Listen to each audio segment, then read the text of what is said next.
ئینسانی مسلمان ستری ماڵ و مناڵی خۆی ئەکات، باسی هەڵە و کەم و کوڕەکانی ماڵ و مناڵی ناکات. پێغەمبەری خوا صلی الله علیه وسلم ڕۆژێکیان لە ناو هاوڵانە فەرمی هیچ کەسێک لە ئێوە باسی سەرجەیی خۆی و خێزانی نەکات.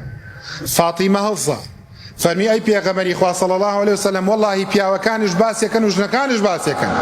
فەرمی بێدەنگ بن، نمونەی ئەوە وەکو شەیطانێکی نێر وایە شەیطانێکی مێ بدا بە زەوی و سواری بێت و لە ڕووبەڕێستانە فەرمێت باسی کاری وانەکەن.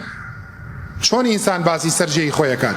بێن لە ناو خەڵکە بە کۆمەڵێک دەستەواژەی ناڕێک و ناممکین بڵێ ئەم شەو دوو چۆلەکەم کوشتووە، دوو جوولەکەم کوشتووە، یعنی بە زمانی حاڵەڵێت ئەمڕۆ لەگەڵ خێزانمە، شەو لەگەڵ خێزانمە دوو جار سواری بوومە.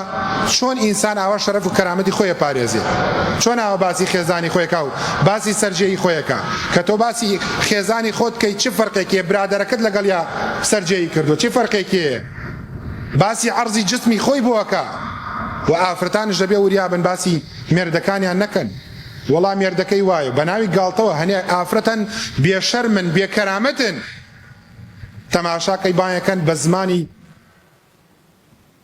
لوس هەڵێ خەڵەتێنەوە تۆ ئاپیاوەکە چۆنە لەگەڵ تا و گەڕم و گوڕە و حیسیەتی چۆنە و کورە بڵێ شەرم کە لە خۆت هەی بێکەرامەت، تۆ شەرمت هەیە حەیات هەیە، هەر کەسێک ئاوا بوو ئەبێ ئاوا جوابی بیتەوە.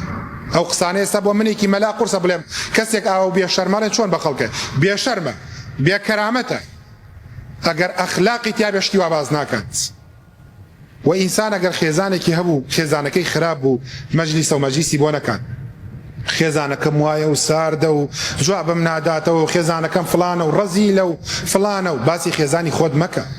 پیاوێکی تابعی باسی خێزانەکەی خۆی ناکرد کە تەلاقشی دابوو، وتیان خێزانەکەت عیبی چی بوو؟